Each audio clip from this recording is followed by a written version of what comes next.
Myself, Roshni Patel, lecturer in Civil Department, PPMP Polytechnic, Gandhinagar. Today, my subject name is Surveying and subject code 3330605.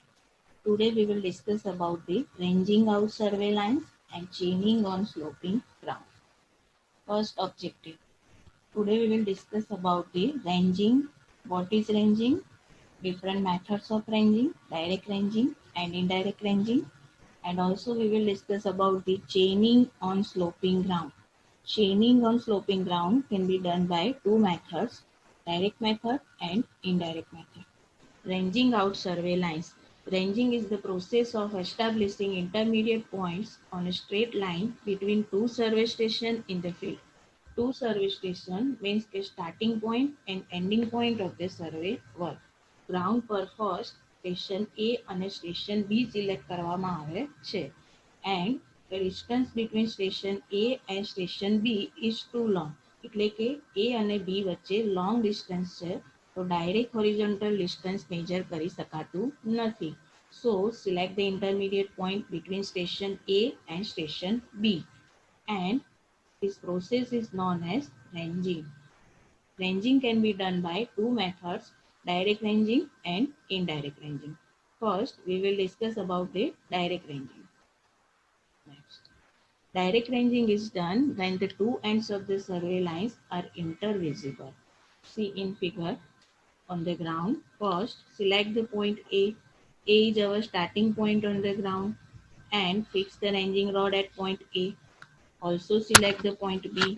B is our ending point of the survey line and fix the ranging rod at point B. And station A and station B are intervisible. એટલે કે ground પર station A પરથી station B જોઈ શકાય છે અને station B પરથી station A easily જોઈ શકાય છે ત્યારે ડાયરેક્ટ રેન્જિંગ કરવામાં આવે છે. Now direct ranging. First, select the point A and point B on the ground. Fix the station A and station B on the ground. And the distance between AB is too long. So select the intermediate point C and fix the ranging rod at point C. Now the ranging rod at point A, point C and point B. Three ranging rods are in one straight line and this process is known as direct ranging. એટલે કે ground પર A પરનો ranging road, C પરના ranging road અને B પરના ranging road. ત્રણેય ranging રોડને એક જ સીધી લાઇનમાં કરવાની પ્રોસેસને રેન્જિંગ કહેવામાં આવે છે. Indirect ranging. Indirect ranging is done when end stations are not intervisible due to rising ground. See in figure. First, consider point A and point B on the ground. A is our starting point on the ground and fix the ranging rod at point A and also fix the ranging rod at point B. B is our ending point on the ground. Means first select the station A and station B on the ground and station A and station B are not intervisible. Means કે station A પરથી station B જોઈ શકાતું નથી અને station B પરથી station A જોઈ શકાતું નથી ત્યારે indirect ranging કરવામાં આવે છે. Now indirect ranging. First, select station A and station B on the ground and the distance between station A and station B is too long. So, select the intermediate point M and N on the ground. Now, indirect ranging. Consider 2 points M1 and N1 on the ground such that the chainman at M1 can see the chainman at N1 and B. એટલે કે ground ઉપર 2 point select કરવામાં આવે છે M1 અને N1. કેવી રીતે કે M1 પોઈન્ટનો ચેનમેન N1 અને B ને ઇઝીલી જોઈ શકાય છે અને N1 પરનો ચેનમેન M1 અને A પોઈન્ટને ઇઝીલી જોઈ શકાય છે. Now the chainman at N1 directs the chainman at M1 to move from M1 to M2 such that point A, M2 and N1 3 points are in one line. એટલે કે ground ઉપર N1 પરનું ચેનમેન M1 પરના ચેનમેનને M1 પરથી M2 પર move કરે છે કે જેથી પોઈન્ટ A, M2 અને N1 ત્રણેય પોઈન્ટ એક જ લાઇનમાં કરવાના છે.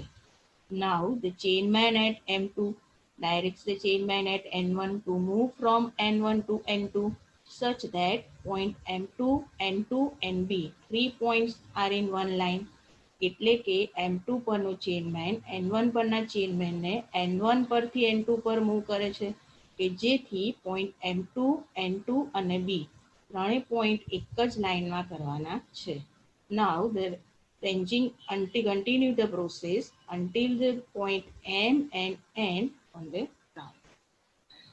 The ranging rod at point A, M, N and B. Four ranging rods are in one straight line and this process is known as indirect ranging. Chaining on sloping ground. Two methods, direct method and indirect method. First, direct method. Chaining on sloping ground means કે ઢાળવાળી જમીન છે અને કોઈ પણ બે point વચ્ચે horizontal distance major કરવામાં આવે છે. Consider 2 points A and B on sloping ground, and this method is also known as method of stepping because the length of the slope divided into number of steps. See, L1, L2, L3, L4 is the length of the step.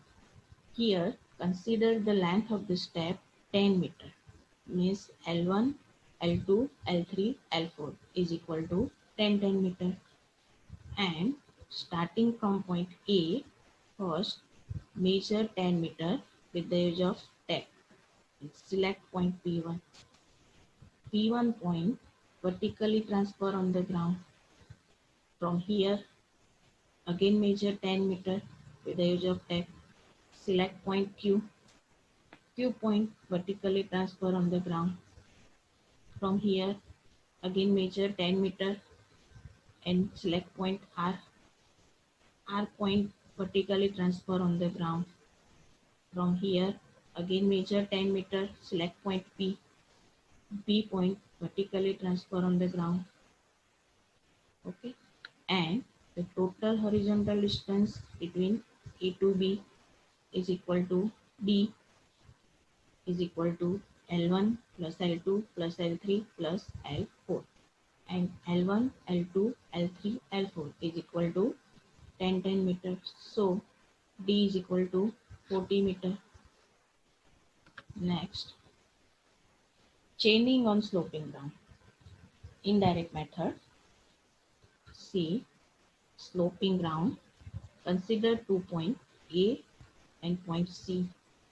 A is our starting point on the ground.